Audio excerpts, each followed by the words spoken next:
7 अंकों की बड़ी से बड़ी संख्या तथा 4 अंकों की छोटी से छोटी संख्या में कितना अंतर है। और ये हमारे उत्तर विकल्प हैं ए बी सी डी। ठीक है, अब चलिए इसको समझते हैं और हल करते हैं।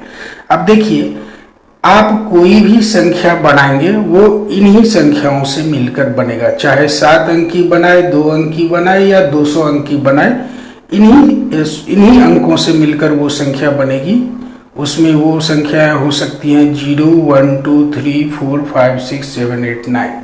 ठीक है, अब जब 7 अंकों की सबसे बड़ी संख्या हमसे पूछा जाए तो 2 स्थितियां हो सकती हैं। या तो प्रश्न में वो 7 अंक दिए होंगे जिससे हमें 7 अंकों की सबसे बड़ी संख्या बनानी है, और अगर वो नहीं दिया है, हमें खुद से बनाना है, तो हम इन अंकों में जो सबसे बड़ा अंक है उसको 7 बार लिख लेंगे। अब इन अंकों में सबसे बड़ा कौन सा है? 9। अब 9 को हमने 7 बार यहाँ पर लिख लिया तो हमें क्या मिला? 99,99,999। यही हमारा 7 अंकों की सबसे बड़ी संख्या है। ठीक है, अब कह रहा है कि 4 अंकों की छोटी संख्या, छोटी से छोटी संख्या यानी सबसे छोटी संख्या। अब वो कैसे प्राप्त करेंगे? अब देखिए, 4 अंक जब बोलता है तो हमारी संख्या में तो 4 ही अंक होंगे, और इसमें सबसे छोटा अंक कौन सा है? 0। तो अगर किसी अंक को, मान लीजिए हम 4 अंक का एक संख्या बनाते हैं 0, 1, 2, 3, और मैंने आपसे कहा कि इसको पढ़ो, तो आप क्या पढ़ोगे? 0 पढ़ोगे? नहीं पढ़ोगे, आप कहोगे ये तो 123 है, और 123 में कितने अंक हमने लिए थे? 4, लेकिन होंगे कितने? 1, 2, 3 यानी 3 ही होंगे। तो इसका मतलब जब हम सबसे छोटी से छोटी संख्या बनाएंगे तो सबसे पहला अंक 0 नहीं लेंगे, उसके बाद जो सबसे छोटा अंक है वो लेंगे। तो 0 के बाद सबसे छोटा अंक कौन सा है? 1, तो हमने ले लिया 1।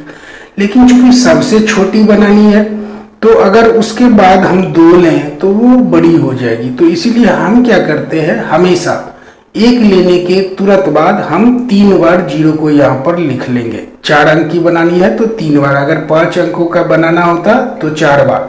एक तो हमारा 1 ही हो गया, और 4 बार हम यहाँ पर 0 लिख लेते तो 5 अंकों की संख्या हो जाती। अब ये सारे अंक गिनती में आएंगे, यानी कि हम इसको 4, लेकिन अगर हम 3 बार पीछे 0 लिख लें तो गिनती में सिर्फ 1 अंक को आना है, इस 1 को। ठीक है, तो इसलिए हमने इसके आगे लिखा। अब ये संख्या क्या कहलाएगी? 1000। ठीक है, तो ये रही हमारी 4 अंकों की सबसे छोटी संख्या 1000, और 7 अंकों की सबसे बड़ी संख्या ये 99,99,999। अब हमारा प्रश्न कहता है कि इन संख्याओं के बीच में अंतर बताओ। हमने घटा लिया। अब 9 में से आप 0 घटाओगे तो कितना आएगा? 9। इसमें भी क्या आएगा? 9। इसमें भी क्या आएगा? 9। और इसमें 9 में से 1 घटाना है तो क्या आ गया? 8। और ये तीनों 9 तो ऐसे ही आ जाएंगे, चूंकि यहाँ पर कोई अंक घटाने के लिए नहीं है। तो हमें कौन सी संख्या प्राप्त होगी? 99,98,999। यही हमारा उत्तर होगा, यानी कि 7 अंकों की सबसे बड़ी संख्या और 4 अंकों की सबसे छोटी संख्या के बीच का अंतर कितना होगा? 99,98,999। हम देखते हैं हमारे उत्तर विकल्प में ये रहा डी। यहाँ पर क्या है? 99,98,999। ठीक है दोस्तों, तो हमारा उत्तर क्या हुआ? डी। बढ़ते हैं अगले क्वेश्चन की ओर। ये रहा हमारा अगला क्वेश्चन, पहले क्वेश्चन से बहुत मिलता जुलता है। चलो पढ़ते हैं। 6 अंकों की बड़ी से बड़ी संख्या तथा 5 अंकों की बड़ी से बड़ी संख्या में अंतर क्या है? यानी कि हमें इस बार 6 अंकों की सबसे बड़ी संख्या बनानी है और 5 अंकों की सबसे बड़ी संख्या बनानी है। तो चलो, अंक तो वही है हमारे पास, चाहे कितने ही अंकों की संख्या बनाओ, वो अंक तो 0 से लेकर 9 तक के बीच के ही होंगे। ठीक है, तो चलो सबसे पहले 6 अंकों की सबसे बड़ी संख्या बनाते हैं। तो पिछले क्वेश्चन में हमने क्या बताया कि जब सबसे बड़ी संख्या बनानी हो और यहाँ पे वो अंक ना दिए गए हों जिससे हमें संख्या बनानी है, तो आप हमेशा क्या लोगे? 9। तो हमने 6 बार 9 लिख लिया। कितनी बार? 6 बार, क्योंकि हमें 6 अंकों की संख्या बनानी है सबसे बड़ी। तो हमारा ये कौन सा अंक हमें प्राप्त हुआ? 9,99,999, ये होगा 6 अंकों की सबसे बड़ी संख्या। ठीक है, अब कह रहा है कि 5 अंकों की बड़ी से बड़ी यानी सबसे बड़ी संख्या। तो 5 अंक का फिर वही करेंगे, हम 5 बार 9 लिख लेंगे, ये 5 अंकों की सबसे बड़ी संख्या होगी। और ये क्या होगा, ये देखो 99,999। तो 9,99,999 में से 99,999 को हम घटा लेंगे, क्योंकि यहाँ पर हमसे क्या पूछ रहा है, दोनों संख्याओं का अंतर। तो जब आप इसको घटाएंगे तो 9 में से 9 गया, यहाँ क्या आया 0, इस 9 में से 9 गया 0, 9 में से 9 गया 0, 9 में से 9 गया 0, 9 में से 9 गया 0, और इस 9 में से घटाने के लिए कुछ नहीं है, इसीलिए आ गया 9। तो हमें क्या मिला, 9 लाख। सीधा ये क्या कौन सी संख्या है, 9 लाख, जो 6 अंकों की सबसे बड़ी संख्या और 5 अंकों की सबसे बड़ी संख्या के बीच का अंतर है। तो चलो हम उत्तर में देखते हैं, ये रहा डी में 9 लाख, इसीलिए हमारा उत्तर क्या है, डी। अब बढ़ते हैं अगले क्वेश्चन की ओर। ये रहा हमारा अगला क्वेश्चन, निम्नलिखित में कौन सा 25 के बराबर नहीं है। निम्नलिखित में से कौन सा 25 के बराबर नहीं है, ये हमारा प्रश्न है। अब ये हमारे उत्तर विकल्प दिए गए हैं, चलो एक एक को हल करके देख लेते हैं कि इनमें से कौन सा 25 के बराबर नहीं है। तो हमने पहला लिया, ये देखो ए में क्या है, 50 घटे ब्रैकेट शुरू है 100/4 ब्रैकेट बंद है। अब आपको बॉडमास का हमने बताया हुआ है पिछले एपिसोड्स में कि सबसे पहले हम मैथमेटिकल ऑपरेशंस में किसको हम सॉल्व करते हैं, ब्रैकेट को, कोष्ठक को। तो कोष्ठक में जो व्यंजक दिए गए हैं जैसे 100/4, तो सबसे पहले हम इसको सॉल्व करेंगे। तो 100 में अगर 4 से आप भागा दोगे तो क्या आएगा, 25, और उस 25 को हम 50 में से घटा लेंगे। तो 50 - 25 बराबर क्या आया, 25, यानी कि ए तो आपका 25 के बराबर है। प्रश्न हमारा क्या है कि निम्नलिखित में से कौन सा 25 के बराबर नहीं है, तो ए तो हमारा उसके बराबर है। अब लेते हैं बी को, बी क्या है, ये रहा 20 जोड़ 20/4। अब फिर हम ब्रैकेट की क्रिया करेंगे। 20 में अगर आप 4 से भाग दोगे तो कितना आएगा, 5, और 20 में 5 को जोड़ दोगे तो कितना आया, 25, यानी कि बी भी हमारा क्या है, 25 के बराबर है। लेकिन हमें पता क्या करना है, कौन सा 25 के बराबर नहीं है। अब आते हैं सी में। सी में देखो क्या है, 10 जोड़ 5 गुने 2 जोड़ 10 घटे 5। अब इसकी क्रिया हम करेंगे तो क्या आएगा, 5 दूनी 10, तो हमने लिख लिया 10 जोड़ 10 यहाँ पर, और जोड़ 10 में से 5 घटाओगे तो कितना आया, 5, हमने लिख लिया जोड़ 5। तो 10 जोड़ 10 जोड़ 5 बराबर वापस क्या हो गया, 25। अगर आप चाहो तो यहीं पर आपको उत्तर मिल गया, चूंकि ए नहीं है, बी नहीं है और सी नहीं है, ये तीनों 25 के बराबर है। हमें जानना है कि कौन सा बराबर नहीं है, तो ये तीनों आपके उत्तर नहीं है, जो बच गया वो आपका उत्तर है, यानी कि आपका उत्तर क्या होना चाहिए, डी। लेकिन एक बार हम लोग जांच लेते हैं कि क्या वो 25 के बराबर है या नहीं है। चलो देखते हैं। तो 24 जोड़ 2 गुने 1 यहाँ पर। अब ये देखो, तो हम पहले ब्रैकेट की क्रिया करेंगे, और ब्रैकेट में है 2 गुने 1। जब 2 को 1 से गुना करोगे तो 2, तो 24 में 2 हमने जोड़ा तो हो गया 26। यानी कि इसमें से डी ऐसा एक समीकरण है जो 25 के बराबर नहीं है। तो हमारा उत्तर क्या हुआ, डी। चलते हैं अगले क्वेश्चन की ओर। x का वह मान जिसके लिए निम्न कथन सत्य है। अब ये एक व्यंजक दिया गया है, ठीक है। कह रहा है कि इसमें, इस समीकरण में आप x का मान ज्ञात करो। इसमें से कौन सा है, ये 4 आपके उत्तर विकल्प दिए गए हैं, 7/2, 14, 7 या फिर 28। यानी कि इस समीकरण को अगर आप हल करोगे तो इनमें से कौन सा उत्तर आएगा, यही हमारा प्रश्न है। चलो अब इस समीकरण को हम लोग हल करते हैं। क्या है ये, 3.7/11 गुने 11/5 भागा 3/7 गुने x बराबर 4/3, यही है समीकरण। तो सबसे पहले हम क्या करेंगे, इसको हल करते हैं ब्रैकेट के अंदर की चीज को। तो 11 गुने 3 क्या हो गया, 33, और उसमें 7 जोड़ा तो क्या हो गया, 40। तो लिख लिया 40/11, और गुने 11/5 को ऐसे ही लिख लिया, भागा तो यहाँ लिख दिया भाग, अब ये है क्या 3/7 गुने x। अब 3 और x को गुना करोगे तो क्या होगा 3x, तो लिख दिया 3x और बट्टे 7, ठीक है। और बराबर कितना हुआ ये 4/3। अब चलो 11 और 11 कट जाएगा, कैंसिल हो जाएगा, और 5 से हम 40 को काटेंगे तो क्या मिलेगा 8। यानी कि इस हिस्से को सॉल्व करोगे तो कितना आएगा आपको 8 भागा 3x/7 हमने लिख दिया बराबर 4/3। अब इसको देखो 3x/7 भागा में है, और अब ये जब हम इसकी क्रिया करेंगे तो क्या होगा उलट जाएगा। तो ये क्या हो जाएगा 8 गुने 7/3x, 8 गुने 7/3x बराबर 4/3, ठीक है। अब इसको काटो, काटते हैं तो ये कैसे कटेगा देखो आप। अब इस 3 को हमने इस 3 से काट दिया, ठीक है। 3 3 कट गए दोनों साइड वाले, बराबर के इस तरफ वाला 3 और इस तरफ वाला 3 कट गया, और 4 से ये 8 कट गया, तो क्या हो गया 2। अब 7 और 2 को गुना करोगे तो क्या आया 14, यानी कि ये क्या हो गया 14/x। 14/x बराबर ये तो पूरा कट गया, तो यहाँ क्या आ जाएगा 1। अब इसको कोना कोनी गुना कर दो, क्रॉस मल्टीप्लिकेशन करोगे तो ये क्या आएगा x गुने 1 बराबर 7 गुने 2, यानी कि x बराबर क्या हो गया 2 गुने 7 बराबर 14, यानी कि हमारा उत्तर क्या होगा 14। और ये हमारे उत्तर विकल्प में कहाँ है बी में, तो इसीलिए हमारा उत्तर क्या हुआ बी। ये रहा हमारा क्वेश्चन। 45, 60 तथा 75 के महत्तम समापवर्तक यानी HCF तथा लघुत्तम समापवर्त यानी कि LCM का योगफल कितना होगा। अब इनमें से ये 4 विकल्प में से कोई एक हमारा आंसर होगा। तो चलो सॉल्व करते हैं। 45 के फैक्टर्स कौन कौन से होंगे, खुद 45 ही होगा पहला, और उसके बाद कौन सा होगा 1, 3, 5, 9 और 15, यानी कि ये वो संख्याएं हैं जिनसे 45 विभाजित होता है, उसे ही फैक्टर कहते हैं, ठीक है।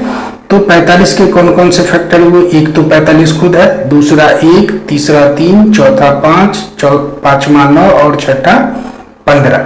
इसी तरह से 60 के कौन कौन से फैक्टर होंगे, 60 तो खुद ही होगा, उसके अलावा 1, 2, 3, 4, 5, 6, 10, 12, 15, 20, 30, ये सारे क्या हैं 60 के फैक्टर्स हैं जिससे 60 विभाजित हो जाता है। उसी तरह से 75 के फैक्टर्स कौन कौन से होंगे, एक तो खुद 75 होगा, और 1, 3, 5, 15 और 25 इन संख्याओं से भी ये 75 विभाजित हो जाएगा।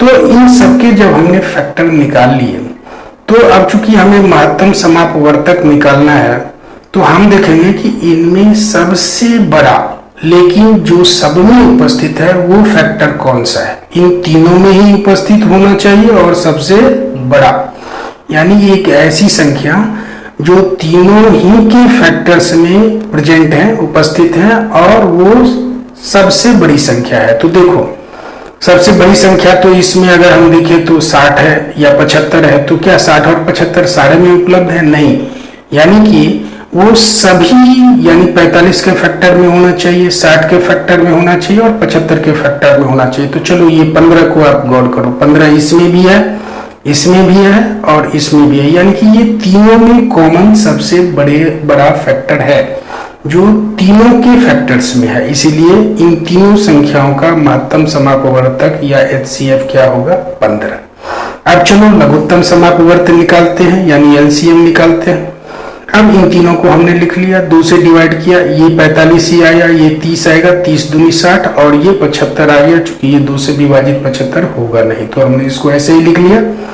अब 3 से विभाजित किया तो 15 दिया 45, 15 आया, 10 गुने 3 बराबर 30 तो 10 आया, और 25 गुने 3 बराबर 75 तो 25 आया। अब फिर इसको 5 से करते हैं तो ये 3 से विभाजित हो जाएगा, लिख लिया, ये 2 से विभाजित हो जाएगा, लिख लिया, और ये 5 से विभाजित हो जाएगा, लिख लिया। अब सबका हम लघुत्तम समापवर्त निकालते हैं, क्या हुआ 2 गुने 3 गुने 5 गुने 3 गुने 2 गुने 5, ये हुआ हमारा लघुत्तम समापवर्तक। तो कितना हुआ ये देखो 2 गुने 3 बराबर 6 गुने 5 बराबर 30, 6 गुने 5 बराबर 30 लिख लिया। फिर इधर 3 गुने 2 बराबर 6 गुने 5 बराबर 30 लिख लिया। अब 30 को गुना किया तो कितना आया 900।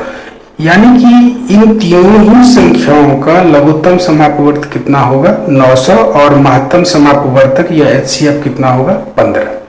अब हमारा प्रश्न था कि इन तीनों संख्याओं के महत्तम समापवर्तक और लघुत्तम समापवर्तक का योग कितना है। ठीक है, तो एक आया हमारा 15 और दूसरा आया 900। इन दोनों का योग कितना होगा 15 जोड़ 900 बराबर 915।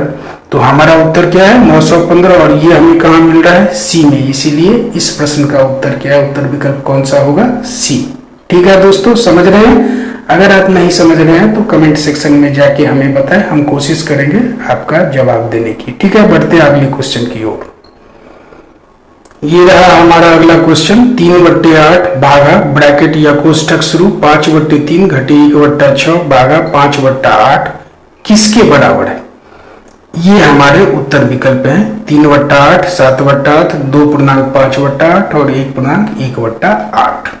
चलो इसको हम पहले हल करते हैं। हमने लिख लिया 3/8 भागा ब्रैकेट शुरू 5/3 घटे 1/6 ब्रैकेट बंद जोड़ 5/8। आप लोगों को पता है कि इस तरह के व्यंजकों को हल करने में बॉडमास वाला फॉर्मूला लागू करते हैं, यानी कि सबसे पहले हम लोग किसकी क्रिया करते हैं ब्रैकेट की। तो लिख लिया 3/8 भागा, तो यहाँ लिख लिया भागा। अब ब्रैकेट की क्रिया करते हैं 3 और 6 का हमने क्या किया एलसीएम लिया, तो वो आएगा आपका 6।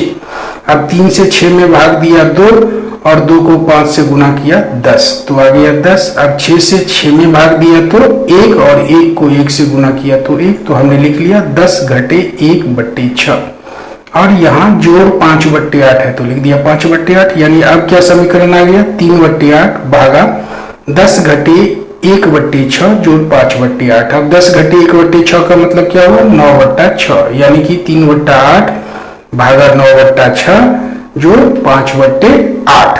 ये समीकरण आपको अभी तक मिला। अब फिर क्या है कि अब हम किसकी क्रिया करेंगे भागा की। जोड़ से पहले किसकी क्रिया करेंगे भागा की, बॉडमास रूल के तहत।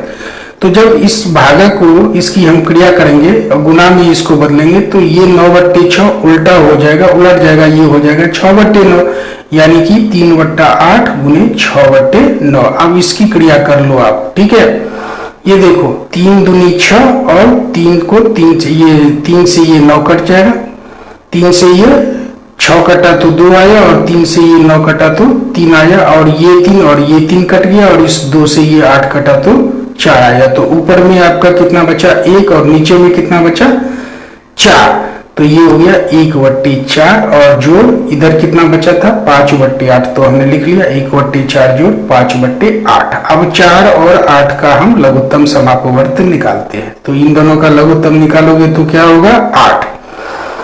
अब 4 से 8 में भाग दो तो क्या आया 2 लिख लिया और 8 से 8 में भागा दो तो क्या आया 1 और 1 को 5 से गुना करो तो 5 लिख लिया। 5 और 2 को जोड़ो तो कितना आया 7 और बट्टे में क्या है 8। यानी कि इस समीकरण या इस व्यंजक को आप हल करोगे तो क्या आएगा आपका उत्तर 7/8।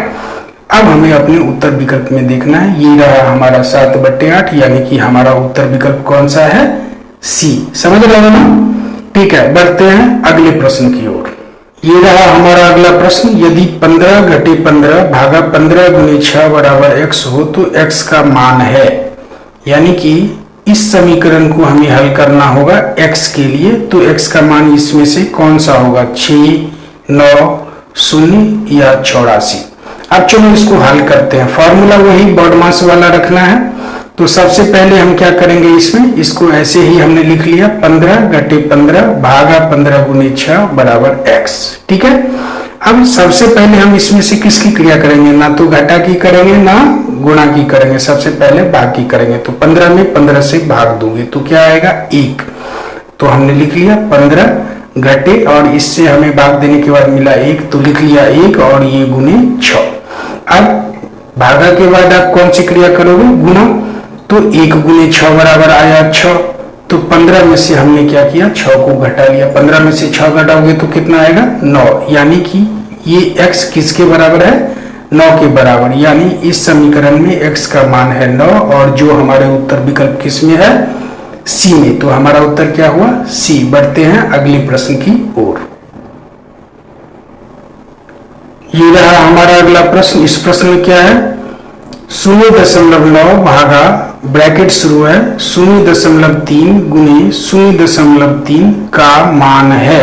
अब ये चार उत्तर विकल्प दिए गए हैं 0.01, 0.1, 1 और 10। अब चलो हम इसको हल करते हैं। तो क्रिया वही है, हमें उसी तरीके से करनी है जो बॉडमास वाला रूल है उसी हिसाब से। तो सबसे पहले हम इसको लिख लेते हैं 0.9 भागा ब्रैकेट शुरू है 0.3 गुना 0.3 ब्रैकेट बंद। तो सबसे पहले हम किसकी क्रिया करेंगे, ब्रैकेट की। अब लिख लिया हमने, इस पॉइंट को हम भिन्न में बदल देते हैं। ये सारे दशमलव में है, इसको हम सबसे पहले क्या करते हैं, भिन्न में बदलते हैं। तो 0.9 को 0.9 को हम कैसे भिन्न में बदलेंगे, दशमलव को हम मान लेते हैं 1, लिख लिया 1, और दशमलव के आगे जितने अंक है उसके बदले हम 0 लिख लेंगे। यहाँ पर तो 9 है, एक बार 9 आया तो हमने लिख लिया 1 0। तो 0.9 का मान क्या हो गया, 9/10। भागा है तो हमने लिख दिया भाग।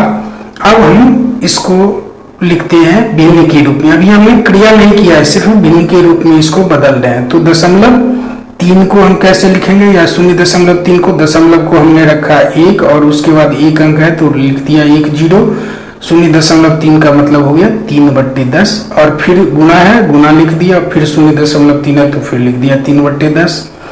अब इसकी हम क्रिया करेंगे, और क्रिया करते समय हम क्या करते हैं, हाँ, तो सबसे पहले ब्रैकेट का।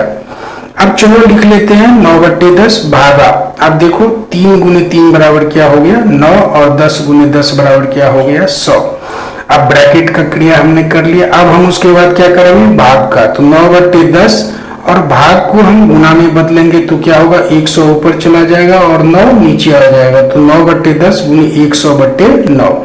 अब 100 ये 10 से कट जाएगा तो 10 आया, और 9 आपस में कट गया तो 1 आया, और 10 गुने 1 बराबर क्या हो जाएगा, ये 10। यानी कि इस प्रश्न का उत्तर क्या होगा, 10, और हमारा वो विकल्प कौन सा है, टी। ये रहा हमारा क्वेश्चन। एक संख्या b एक अन्य संख्या c से 10% कम है तथा c 150 से 5% अधिक है तो b बराबर है, और ये चार उत्तर विकल्प दिए गए हैं। ठीक है, तो हम सबसे पहले प्रश्न को हल करके देखते हैं। अब आप प्रश्न पर गौर करो।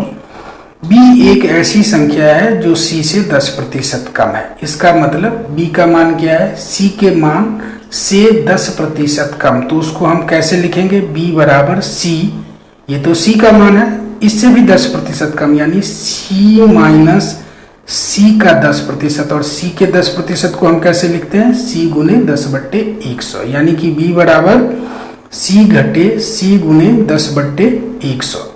अब 10 से काटोगे तो 100 काटोगे तो आएगा क्या, 10, यानी कि c घटे c/10। अब c माइनस c/10 का मान क्या हुआ, इसको कोना कोनी गुना कर दो, क्रॉस मल्टीप्लिकेशन, ये हो गया 10c और घटे c। 10c में से c घटाओगे तो कितना आएगा, 9c, यानी 9c, 9c/10, यानी b का मान क्या है, 9c/10। अब चलो प्रश्न के दूसरे हिस्से में आते हैं। कह रहा है कि c 150 से 5% अधिक है, यानी कि c बराबर क्या हुआ, 150 जोड़ 150 का 5%, और 150 के 5% को कैसा लिखते हैं, 150 गुने 5/100। ठीक है, अब इसको काटोगे आप सभी को तो आएगा 7.5। ठीक है, ये क्या आएगा, 7.5। क्यों, ये देखो 50 से हमने 100 को, या आप एक एक जीरो काट लो या ऐसे ही काट लो, हम एक एक जीरो काटते हैं, एक इसका जीरो एक इसका जीरो, तो ये हो गया 10, और 5 से 10 को काटा तो 2, और 2 से 15 को काटा तो 7.5। अब इसमें हमने जोड़ लिया तो 150 जोड़ 7.5 बराबर क्या हो गया, 157.5। ये किसका मान है, c का।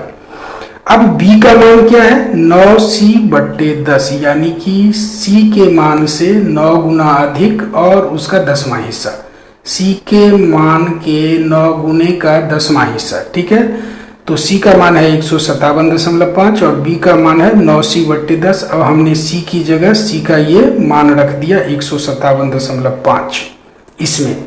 तो 9 गुने 157.5 बट्टे 10। अब 157.5 को जब आप 9 से गुना करोगे तो गुना करके देखना, वो आएगा 1417.5 या 1417.5, और ये बट्टे में क्या रहेगा 10। जब बट्टे में 10 रहेगा यानी कि ये अभी भिन्न के रूप में है और हमें दशमलव के रूप में बदलना है, तो क्या करेंगे, इस दशमलव को एक अंक पीछे और कर देंगे। क्यों, यहाँ पर एक जीरो है, अगर 2 जीरो होता है तो 2 अंक पीछे कर देते।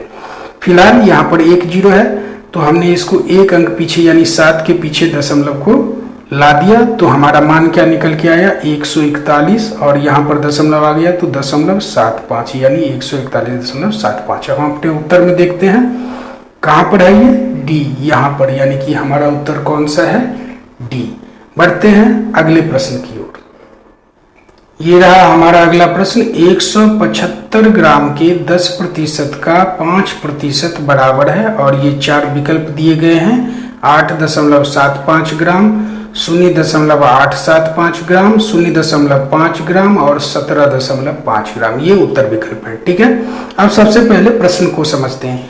175 ग्राम का 10% का 5% यानी 2 बार, ये देखो 175 ग्राम के 10% का 5%, तो सबसे पहले हम 175 ग्राम का क्या निकालते हैं 10%, तो 10% का मतलब क्या हुआ 10/100 यानी 175 गुने 10/100। अब इसका भी 5%, तो यानी हम फिर क्या करते हैं 5% से गुना कर देते हैं। 5% को कैसे लिखेंगे 5/100। ठीक है, अब 1 0 कट गया, यहाँ देख रहे हो 1 0 कट गया, तो नीचे में क्या बच गया 100 गुने 10, तो लिख लिया 1000, और ऊपर में 175 गुने 5। अब इसको गुना करोगे तो आएगा क्या 875, यानी कि ये कितना हो गया 875/1000।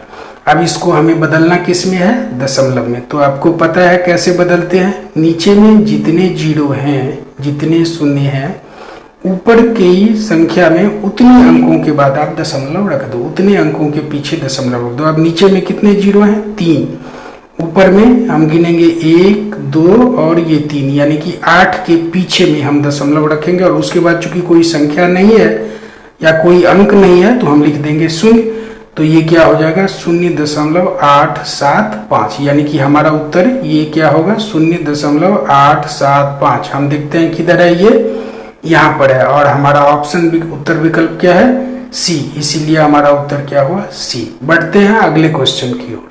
ये रहा हमारा अगला क्वेश्चन। निम्नलिखित व्यंजक का निकटतम परिणाम पूर्ण संख्या में है। अब ये एक व्यंजक दिया हुआ है 49.6 गुने 10.2 घटे 7.1 गुने 29.7 घटे 5.1 गुने 20.1, और उसका मान ये उत्तर विकल्प में से कोई एक होगा, 390, 209, 290, 190। ठीक है, इसको हल करते हैं सबसे पहले हम लोग। अब चलो देखते हैं। एक चीज याद रखो, जब हम कोई निकटतम मान या सन्निकट मान ज्ञात करते हैं दशमलव वाली संख्या में, तो 0.5 या उससे अधिक की संख्या के लिए, उससे अधिक अगर कोई दशमलव के बाद 5 या उससे अधिक कोई अंक हो तो उसे हम 1 मान लेते हैं और पीछे की पूर्ण संख्या में उसको जोड़ देते हैं। अब यहाँ पर देखो हमने लिख लिया, पहले तो प्रश्न को लिख लिया 49.6 गुने 10.2 घटे 7.1 गुने 29.7 घटे 5.1 गुने 20.1। अब इनके सन्निकट मानों को पहले हम लिखते हैं। तो 49.6, अब देखो दशमलव के बाद जो अंक है वो 5 से अधिक है, इसीलिए हम इसको मान लेंगे 1 और उसको 49 में जोड़ देंगे, तो हो गया क्या 50, यानी कि 49.6 का निकटतम परिणाम क्या है 50। अगर कोई संख्या हो और जिसमें दशमलव के बाद का अंक 5 से कम हो तो उसे हम शून्य मान लेंगे, यानी कि हम पूर्ण संख्या में कोई अंक नहीं जोड़ेंगे। अब यहाँ पर क्या है 10.2, अब दशमलव के बाद जो अंक आया 2 वो 5 से कम है, इसीलिए इसको हम नगण्य मानेंगे, शून्य मानेंगे, इसलिए हमने लिख दिया इसके बदले 10.2 के बदले सिर्फ 10। इसी तरह से 7.1 में भी दशमलव के बाद क्या है 1 अंक है, यानी 1 है, तो 1 5 से कम है, इसलिए इसको भी हम नगण्य मान लेंगे और सीधे लिख देंगे क्या 7। अब आ जाओ अगली संख्या है 29.7। इसमें दशमलव के बाद क्या आया, कौन सा अंक, 7, जो 5 से बड़ा है। इसीलिए हम क्या करेंगे, अपने पूर्ण अंक में 1 जोड़ देंगे। तो 29 में 1 जोड़ोगे तो क्या आया, 30। अब आ जाओ 5.1, ये दशमलव के बाद 1 5 से कम है, इसीलिए हम इसको नगण्य मानेंगे और 5 में कुछ नहीं जोड़ेंगे, ले आया सिर्फ 5। इसी तरह से 20.1 के बाद दशमलव के बाद ये क्या है, 1 है 20.1 में, तो हम इस 1 को नगण्य मानेंगे और बीच में 20 में कुछ नहीं जोड़ेंगे और सीधे लिख देंगे 20। तो इस तरह से हमें ये समीकरण प्राप्त होगा, 50 गुने 10 घटे 7 गुने 30 घटे 5 गुने 20। अब इस क्रिया को कर लो, 50 को 10 से गुना करोगे तो 500 आएगा, 7 को 30 से गुना करोगे तो 210 आएगा और 5 को 20 से हम गुना करेंगे तो क्या आएगा, 100 आएगा। तो हमने लिख लिया 500 घटे 210 और घटे 100। अब ये दोनों माइनस वाले हैं तो जोड़ दिया, 210 और 100 मिला के कितना हो गया, कितने माइनस, 310। तो 500 घटे 310। अब 500 में से 310 घटाओगे तो कितना आएगा, 190। इसलिए हमारा उत्तर क्या होगा, 190। वो हमारे विकल्प में कहाँ है, यहाँ डी में, इसलिए हमारा उत्तर क्या है, डी। तो बढ़ते हैं दोस्तों अगले प्रश्न की ओर। अब इस प्रश्न में देखो क्या कह रहा है कि एक पार्क 1500 मीटर लंबा तथा 700 मीटर चौड़ा है। एक साइकिल सवार को इस पार्क के 4 चक्कर लगाने हैं। 4.5 किलोमीटर प्रति घंटा की चाल से उसे कितना समय लगेगा। और ये हमारे उत्तर विकल्प हैं, 40 घंटे, 20 घंटे, 10 घंटे और 4 घंटे। अब चलो इसको हल करते हैं।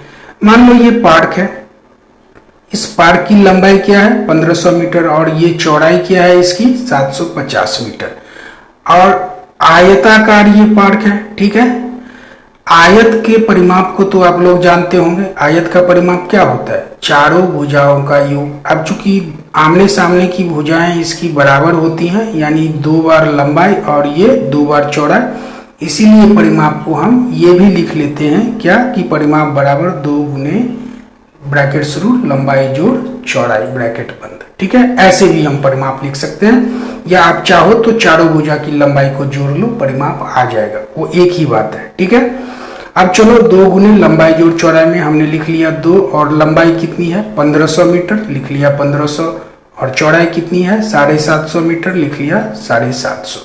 अब 1500 और 750 को जोड़ोगे तो क्या आएगा 2250 और उसको 2 से गुना करोगे तो क्या आएगा 4500। यानी कि इस पार्क का परिमाप क्या है 4500 मीटर। यानी कि एक चक्कर लगाने में कोई अगर इसका एक चक्कर लगाता है तो वो कितनी दूरी चलेगा 4500 मीटर। ठीक है, अब सूत्र तुम लोग जानते होंगे, समय बराबर दूरी बट्टे चाल।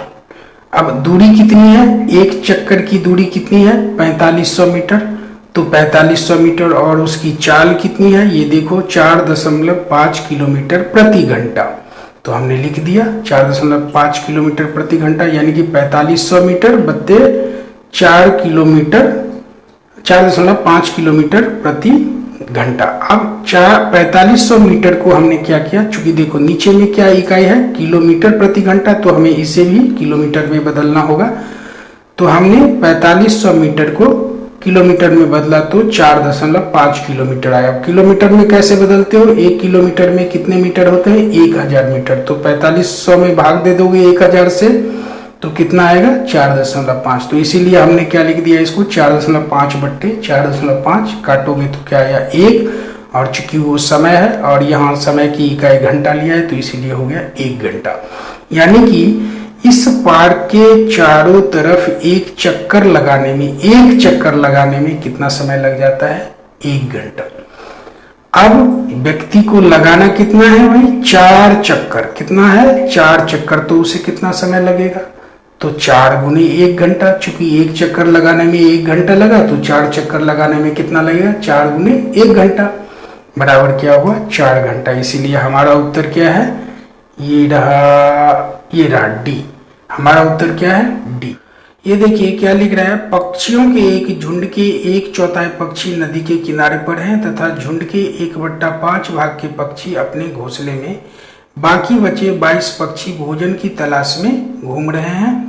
घोंसले में कितने पक्षी, और ये हमारे उत्तर विकल्प दिए गए हैं 40, 10, 18 और 8।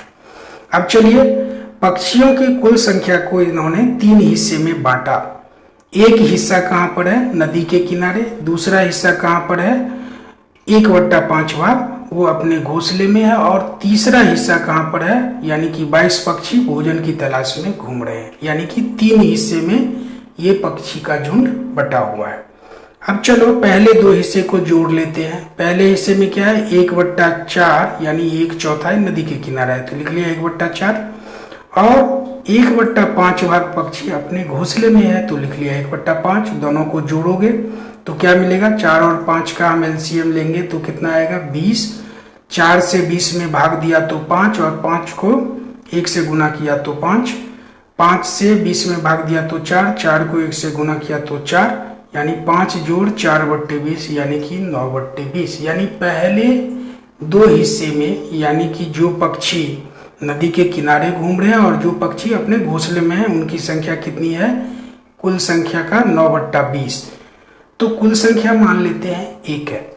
तो शेष पक्षी यानी कि जो भोजन की तलाश में घूम रहे हैं उनकी संख्या कितनी होगी, 1 घटे 9/20 यानी कि 20 गुने 1 घटे 9/20 यानी 11/20। ठीक है, 20 घटे 9/20 यानी 11/20। यानी कि शेष पक्षियों की संख्या क्या है, 11/20। अब मान लेते हैं कि x इसका एक गुणक है, यानी कुल पक्षियों की संख्या x है। तो x का 11/20 क्या कर रहा है, यानी कुल पक्षियों का 11/20 क्या कर रहा है, भोजन की तलाश में घूम रहा है। तो x गुने 11/20 बराबर क्या हो गया 22। यहाँ आप देख रहे हो x गुने 11/20 बराबर 22। तो 11 और x को गुना किया हमने, 11x आया और 20 और 22 क्रॉस मल्टीप्लीकेशन में आ गया तो क्या हो गया 22 गुने 20, यानी कि 11x बराबर हो गया 22 गुने 20। तो x बराबर क्या हुआ, इसके बट्टे में 11 आ जाएगा, यानी कि 22 गुने 20/11। अब 11 से 22 को काटोगे तो 2 आएगा और 2 से 20 को गुना करोगे तो 40 आएगा। यानी कि उस झुंड में कुल पक्षी कितने हैं 40। अब इसका 1/4 है, 40 का 1/4 लोगे तो 10, यानी कि 10 पक्षी कहाँ टहल रहे हैं, नदी के किनारे। अच्छा 22 पक्षी कहाँ है, भोजन की तलाश में। तो 22 और 10 क्या हुआ 32, और 32 में से 40 में से 32 को घटा लोगे तो कितना बचा 8। तो 8 पक्षी कहाँ होंगे, अपने घोंसले में। या तो ऐसे उत्तर निकाल लो, या फिर कुल का, यानी कि कुल पक्षी कितने हैं 40, उसका 1/5 है घोंसला में। तो 40 का 1/5 कितना होगा 8, यानी 40 गुने 1/5 और 5 से 40 को काटोगे तो 8 आएगा। तो आपका उत्तर क्या होगा 8, यानी कि कितने पक्षी घोंसले में हैं 8। तो हमारा उत्तर क्या होगा डी। बढ़ते हैं अगले क्वेश्चन की ओर। ये रहा हमारा अगला क्वेश्चन। अमित ने एक मेज 1200 रुपये में खरीदी तथा इसकी मरम्मत पर 200 रुपये उसने व्यय किए, फिर इसको 1680 रुपया में बेच दिया। उसका प्रतिशत लाभ अथवा हानि क्या है। ये 4 विकल्प दिए गए हैं, 12% लाभ, 20% हानि, 16.2/3% लाभ या 20% लाभ। इन उत्तर विकल्प में से कौन सा हमारा उत्तर है। तो चलो प्रश्न के अनुसार हम लोग इसको हल करते हैं। कुल लागत कितनी होगी, यानी कि कुल लागत से मतलब क्या है, जितने में उसने उस मेज को खरीदा और उसको ठीक करवाने पर जितना खर्च किया, इन दोनों का योग जो होगा वो कुल लागत होगा। तो कुल लागत क्या हुआ 1200 रुपया में खरीदा और उसके मरम्मत पर उसने क्या किया 200 रुपया खर्च किया। तो कुल लागत कितना हुआ 1200 और जोड़ 200 तो कितने हो गए 1400 रुपया।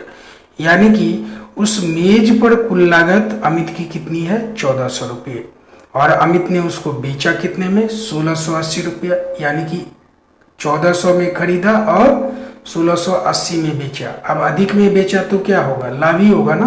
तो लाभ बराबर क्या होगा उसका विक्रय मूल्य, यानी 1680 घटे लागत मूल्य, या आप क्रय मूल्य कह लो। लागत मूल्य क्या है जो हम इन दोनों को जोड़कर हमने निकाला, यानी 1400 रुपया। तो 1680 घटे 1400 बराबर 280, ये उसका लाभ है। ठीक है, तो लाभ अगर है तो लाभ प्रतिशत क्या होगा? लाभ प्रतिशत हमेशा लागत पर निकालते हैं कि 1 रुपया लगाने पर हमें कितना लाभ हुआ, यानी लाभ प्रतिशत बराबर क्या होगा? लाभ बट्टे क्रय मूल्य या लागत मूल्य गुने 100। अब लाभ कितना है उसका? 280 और उसका लागत मूल्य क्या है? 1400 रुपया, तो लिख लिया 280 बट्टे 1400 और गुने 100 तो लिख लिया गुने 100।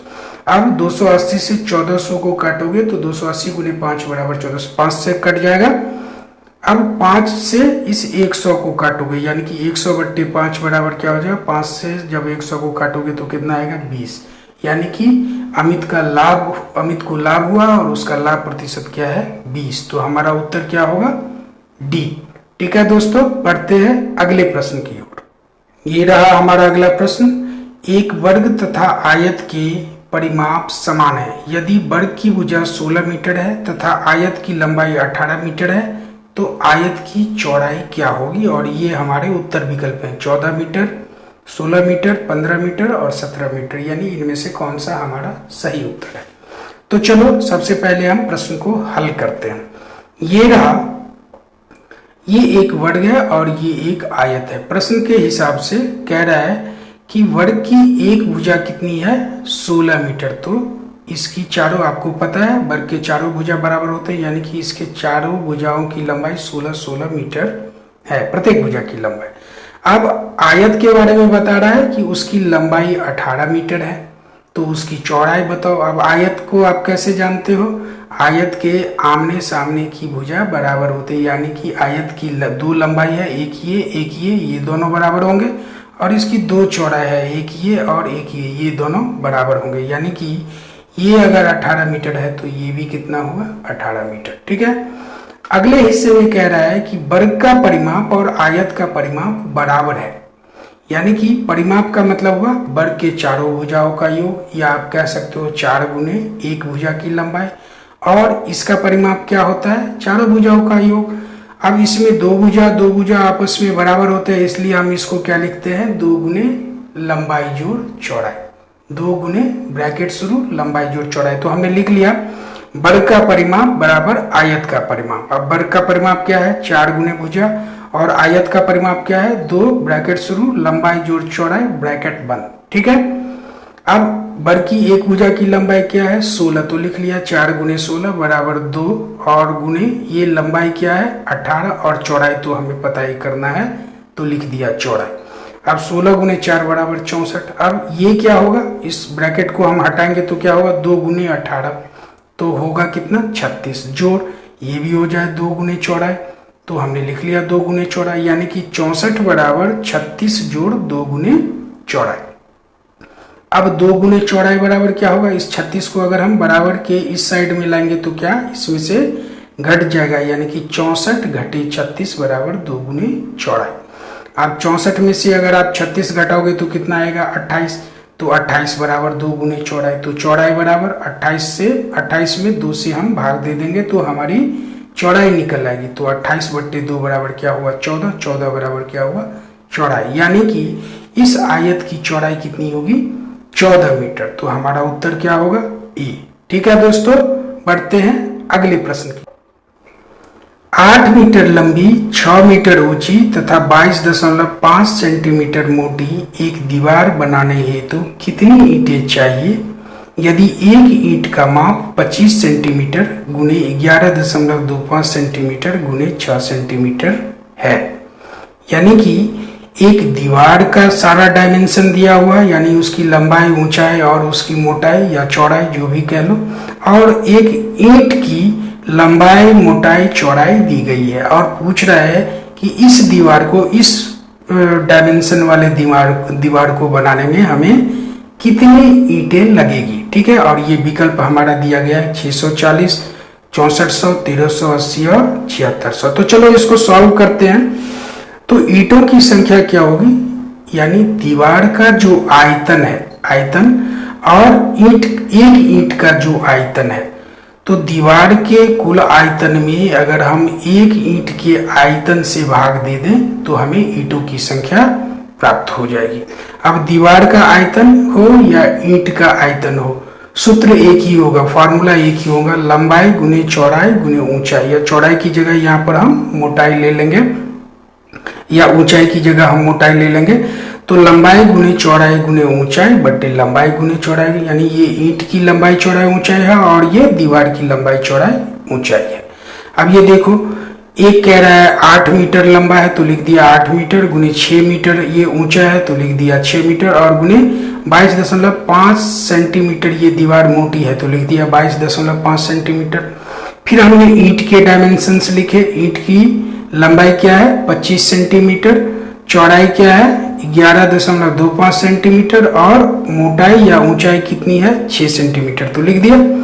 अब ये देखो, यहां पर कुछ इकाइयां सेंटीमीटर में है और कुछ मीटर में है, ठीक है, ये सारे सेंटीमीटर में है, इसमें 2 इकाइयां मीटर और 1 इकाई सेंटीमीटर में होना क्या चाहिए, इसकी भी सारी इकाइयां मीटर में और इसकी भी सारी इकाइयां मीटर में, या इसकी भी सारी इकाइयां सेंटीमीटर में जो कि है और इसकी भी सारी इकाइयां सेंटीमीटर में जो कि नहीं है।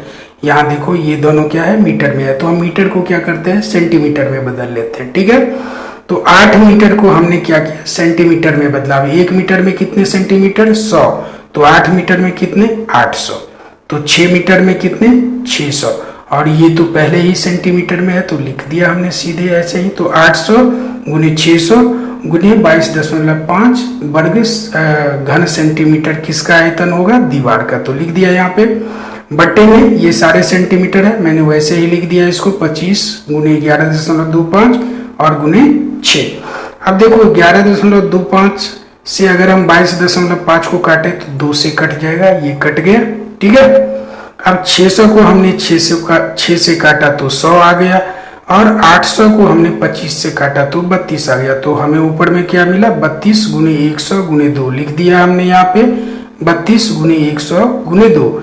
अब 32 और 2 बराबर 64 और 64 गुने 100 बराबर 6400, यानी कि इस बीमा वाले यानी इस लंबाई ऊंचाई और मोटाई वाली दीवार को बनाने में हमें कितने ईंट की जरूरत पड़ेगी 6400 ईंटों की जरूरत पड़ेगी। इसलिए हमारा उत्तर क्या है सी।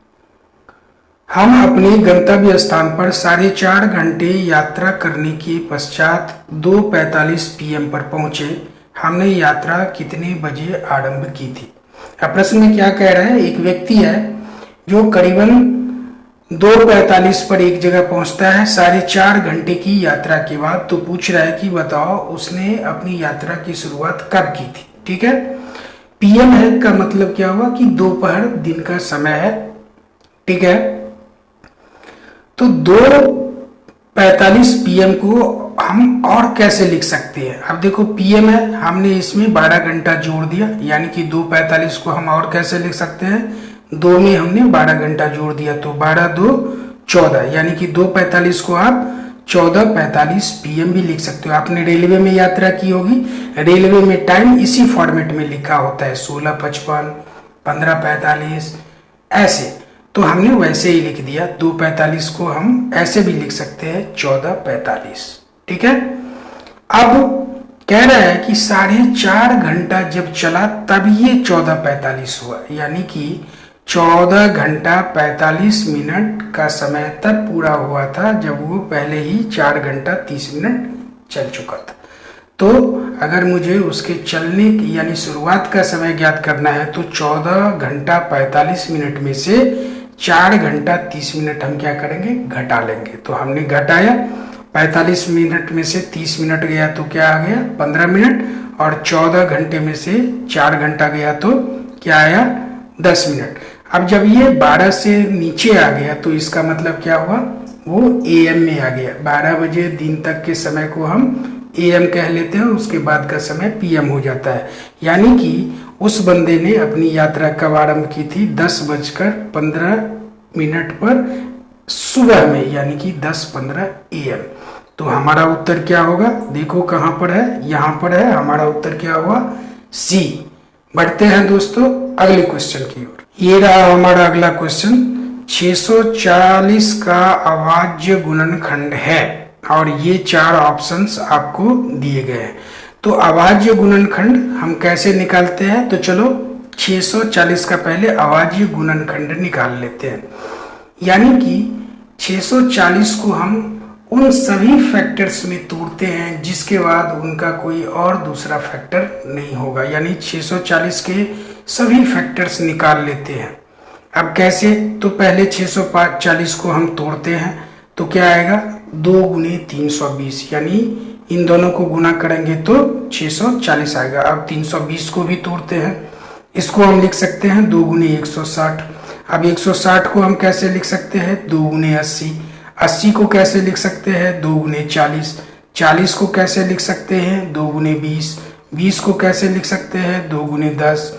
10 को कैसे लिख सकते हैं 2 गुने 5। यानी कि 640 को कैसे लिख सकते हैं 2 गुने 2 गुने 2 गुने 2 गुने 2 गुने 2 गुने 2 गुने 5।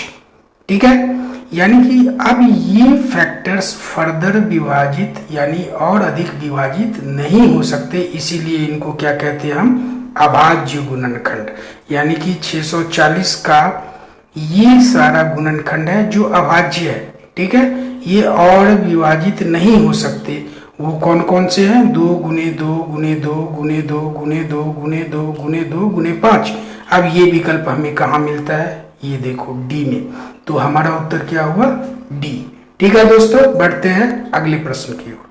ये रहा हमारा अगला प्रश्न, कितने वर्षों में 1200 रुपये की राशि 5% वार्षिक साधारण ब्याज की दर से 1800 रुपये हो जाएगी। और ये 4 विकल्प दिए गए हैं 10, 15, 20 और 25। यानी कि इस प्रश्न में हमें क्या क्या दिया गया है, ये देखो 1200 रुपया क्या है मूलधन, 5% क्या है हमारा दर, 1800 रुपया क्या है मिश्र धन, और हमसे पूछा जा रहा है क्या समय। साधारण ब्याज में हमें समय ज्ञात करना है। ठीक है, तो मिश्र धन बराबर कितना है 1800 रुपया, मूलधन बराबर 1200 रुपया, दर बराबर 5% और समय बराबर हमें पता करना है। सूत्र क्या होता है यहाँ पर, उससे पहले हम ब्याज निकाल लेते हैं। सूत्र लागू करने से पहले ब्याज निकाल लेते हैं। अब ये देखो ब्याज बराबर क्या होता है, ये तो साधारण है कि मिश्रधन और घटे मूलधन, यानी 1800 रुपया मिश्रधन है और 1200 रुपया मूलधन है। तो मिश्रधन में से मूलधन घटाएंगे, यानी 1800 में से 1200 घटाएंगे तो कितना आएगा 600। यानी ब्याज की राशि तो हमें ऐसे ही मिल गई, यानी 600 रुपये का ब्याज उसे देना है, लेकिन कितने बरस में, यही हमें ज्ञात करना है। अब देखो ब्याज बराबर क्या, हम सूत्र पढ़ते हैं, ब्याज बराबर मूलधन गुने समय गुने दर बट्टे 100, और ब्याज हमने कितना निकाला 600। तो 600 बराबर मूलधन, मूलधन कितना है 1200 गुने समय वो ज्ञात ही करना है, गुने दर 5 हमने लिख दिया, बट्टे में 100 डाल दिया। यानी कि 600 बराबर 1200 गुने समय गुने 5 बट्टे 100। अब क्रॉस मल्टीप्लिकेशन कर लेते हैं, 600 गुने 100 बराबर क्या होगा 1200 गुने समय और गुने 5। तो समय बराबर क्या होगा 600 गुने 100 बट्टे 1200 गुने 5 हमने लिख लिया। समय बराबर 600 गुने 100 बट्टे 1200 गुने 5। अब 600 से 1200 को काटोगे तो कितना आएगा 2, हमने लिख दिया, यहाँ पर काट दिया, आ गया 2। और यहाँ पर देखो इस 2 से हमने इस 100 को काटा तो 50 और 50 को 5 से काटा तो 10, यानी कि समय बराबर कितना हो गया 10 वर्ष। यानी 1200 रुपये की राशि 5% की वार्षिक ब्याज की दर से 10 वर्ष में कितना हो जाएगा 1800 रुपया। इसलिए हमारा उत्तर क्या है 10, यानी विकल्प कौन सा है ए। ठीक है दोस्तों, बढ़ते हैं अगले क्वेश्चन की ओर। 140.75 गुने 0.01 बराबर है, अब ये 4 विकल्प दिए गए हैं, 140.75, 1.4075, 14,000.75 और 0.14075। इनमें से कोई एक हमारा उत्तर होगा जब हम इसको सरल करेंगे। अभी ये दशमलव के रूप में संख्याएं हैं। सबसे पहले हम इन संख्याओं को क्या करते हैं भिन्न के रूप में बदलते हैं। तो पहले वो संख्या लिख दिया 140.75 गुने 0.01। अब इसको भिन्न में बदलने के लिए पहले के एपिसोड्स में कई बार मैंने आप लोगों को बताया है कि दशमलव को हम क्या करेंगे, इस संख्या को पूरा पहले ऊपर में ऐसे ही लिख देंगे। तो लिख दिया 14075, इसमें कोई दशमलव नहीं रहने देंगे। ठीक है, अब बट्टा लिख लिया और दशमलव को हम मान लेते हैं 1, तो बट्टे में लिख दिया 1 और दशमलव के आगे जितने अंक है उतने जीरो हम 1 के आगे में डाल देते हैं। अब दशमलव के आगे में कितने जीरो हैं, कितने अंक हैं, 2, एक 7 और एक 5, यानी कि 2 जीरो हम कहाँ डालेंगे, 1 के आगे में। तो अब ये क्या हो जाएगा 100, यानी कि 140.75 को अगर हम भिन्न में बदलेंगे तो वो कैसा होगा या क्या होगा, ये 14,075/100। अब यहाँ गुना का चिन्ह है, लिख दिया गुना, और फिर जिस तरीके से इसको भिन्न में बदला है उसी तरीके से इसको भी भिन्न में हम बदल लेते हैं। 1 है ये 0.01, तो ऊपर में हम 1 लिख देंगे, ठीक है, उसके पीछे शून्य का कोई प्रभाव नहीं पड़ेगा 1 पर, तो ये हो गया 1 बट्टे दशमलव के लिए हमने 1 लिखा और उसके आगे 2 अंक हैं 0 और 1, तो हमने 1 के आगे 2 शून्य रख दिया। अब ये भी हो गया 1/100, यानी कि इसको अगर हम भिन्न में इस पूरे दोनों संख्या के गुणनफल को लिखें तो कैसे लिखेंगे, 14,075/100 गुने 1/100। अब 100 और 100 को गुना करोगे तो कितना आएगा, 10,000, और 14,075 को 1 से गुना करेंगे तो उतना ही रह जाएगा।